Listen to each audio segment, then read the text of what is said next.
kudos to them. JJ Redick has done a great job kind of giving them each the rock and spacing and different sets to kind of allow them to do what they do best. And the other guy, it's hard to talk about the Lakers and how, MVP year from Luka, all-star season from Austin Reeves, but you got to talk about DeAndre Ayton. He looks like he's found a home here and he's comfortable. The surprise of Jake LaRavia. Rui Hachimura, we don't even talk about him as a fourth, fifth option. He's averaging 15 points a game, shooting 55% from the field. So this is a well-balanced team, kind of a middle-of-the-pack team defensively. They're 17th, I think, in defensive rating. But their offense and the dynamic backcourt is so elite.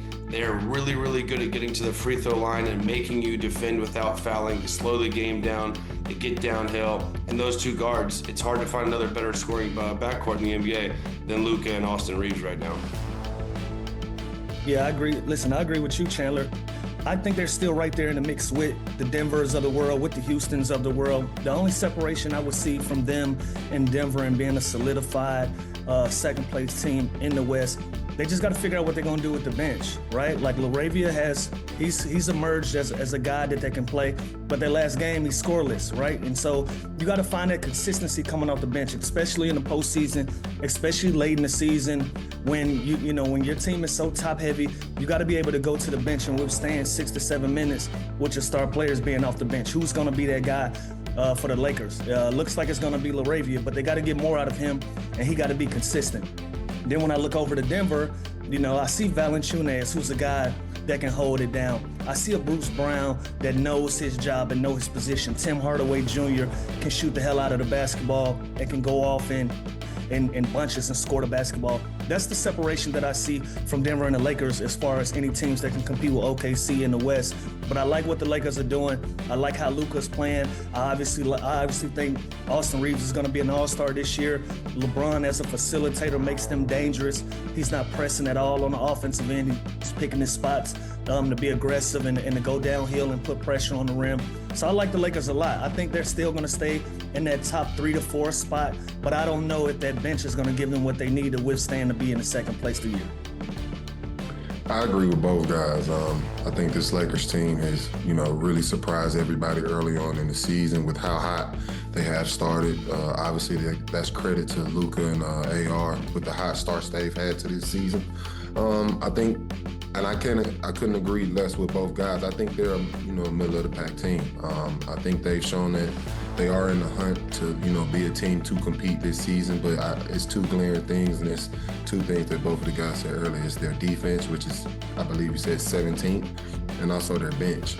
And with being a contending team, you have to be top 10 in multiple categories. Being 17th, that's a glaring issue for me. That's something they're gonna have to continue to figure out throughout the season. And also the bench. Like Lou said, you look at all these other teams, you look at the firepower that they have coming off the bench, and you look at the Lakers, and the main guy that's really sticking out is LaRavia. So I do think that's something that has to be addressed. But I think they've shown us, they are a team that's trying to compete this season, but they do have some glaring holes that I do feel need to be fixed. And I will say this, when we see them whole with LeBron in the lineup, the starting lineup's obviously going to be Reeves, Luka, LeBron, Rui, and DeAndre Ayton. So that does give a little bit more flexibility for guys like Gabe Vincent to kind of be that guy offensively, Marcus Smart, Jake LaRavia. So when they're whole, they do obviously have a little bit more depth. We just haven't really seen that consistently in this first 20-game sample size. So that is a weakness. Defense, I don't think they're ever going to be a lockdown clamp defense with those two guards, the way they play, the way they score the basketball, the way they need them fully energized on the offensive end. I don't know if they'll ever be a top defensive team, but their offense can be so good. They can get to the free throw line so much that can almost outweigh the way the game's played now of having a weaker defense. But Chandler, you got to see the consistency though. Like at some point, we got to see the Gabe Vincent that we saw in Miami, right? Like we got to see him put 5 to 10, 15 games together where we say, okay, we trust your ability. We trust what you're doing. LaRavia, he's gotten to that point now where he's on that scouting report. So it's a little different now. You want to see these guys turn the corner and be the consistent, especially we know who they are. Marcus Smart, we're not even going to challenge that. We know what he brings to the table. Toughness, defensive minded, can knock down open shots. Got a little floater in the lane that he can go to. We know who Marcus Smart is. Gabe Vincent, LaRavia, They got to be consistent, not just every once in a while have these big games or have these big flashy games. We got to see this night in and night out, especially if you're talking about a team that's trying to compete for a championship. Yeah. Can we focus on Luka for a second, Boogie? And I want to start with you on this one. He's leading the league in scoring. He's 4th in assists. We've spoken of him as an MVP year in, year out. He's never quite made it to the top of that mountain yet. What would have to happen for him to win that award? I mean, at this point, I think it's falling on just outshining OKC. And part of that snake is Shai. And I think that's almost impossible at this point. I think Luka's playing incredible basketball. He's definitely an MVP caliber player this season, but it's just hard to outshine Shai and the OKC Thunder right now. They've lost one game. It doesn't look like they're losing anytime soon. They may be a team to challenge that Warriors record this season. It's going to be hard to, gain that award this year over the likes of Shai or Nikola Jokic, but he's doing everything he can in his power. It's more so about the supporting cast and, the finished product at the end of each game. That's, as of right now, kind of separating the two. So outside of that, I can't really see anything else being the answer. Yeah, it's a tough year, right? Like it's a tough year. It's going to be a tough decade. Like it's a tough era. Like it's a like, really tough era. You keep calling me crazy because I said he has to do something above and beyond. I'm just saying, like, it has nothing to do with Luka. These other two guys, Shai has the winning. He has the averaging 30. Joker has the triple doubles, and he's right there in the 3 spot. Like, Luka has to do something above and beyond, and he's done that. So he's walked down the Denver Nuggets and got that second place. Now you're there. Now what do you have to do? You got to do something else that's extravagant, which is now you got to go get Shai as well to have that conversation. That's the only thing I was saying. Luka is doing everything in his power to give himself a chance to go get that MVP, go get that elusive first MVP. But it's 2 other guys, their numbers are right there, their winning percentages are right there. He has to be in that mix for him to even be considered, because it's Shai's to lose, and then we're going to give Jokic the nod right after that, and then it's going to be Luka. Now Luka is in that conversation about getting to that second spot.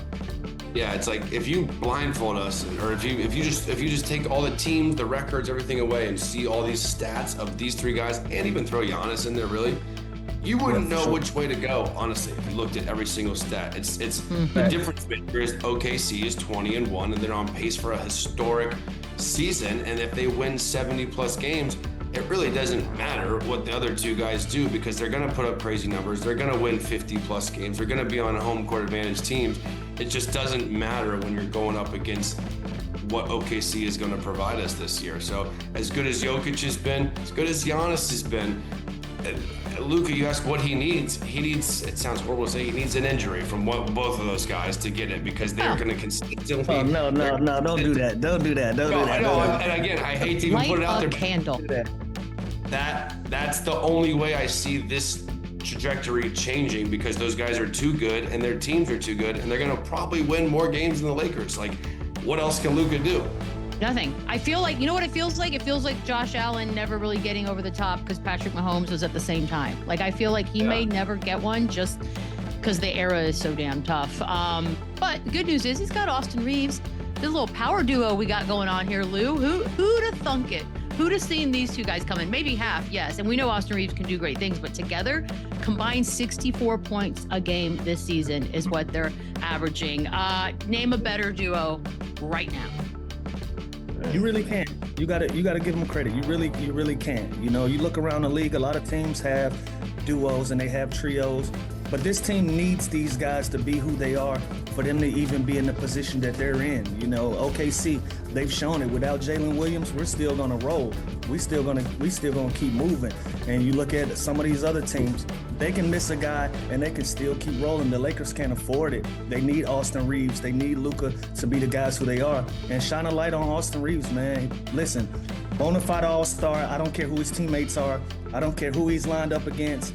Bona fide all-star. Obviously, if they can stay in 2 and 3, they might have an opportunity to get 2 or 3 guys on that roster. But Austin Reeves has got to be a shoe-in. He's got to be the guy that everybody looks at and says he's for sure going to be an all-star, along right there with Luka as well. LeBron still gets in. He's a legacy act. He's an icon. He's going to be voted in. There's a possibility that they might get 3 guys in, but the one guy for sure, outside of the household names and the legends and the MVP candidates, Austin Reeves is that guy that's in that conversation for them, and they're going to need them to do it. So I think he's for sure one of the best secondary scorers on any team around the league, if not the first. He can be the star on a lot of different teams in the league right now based on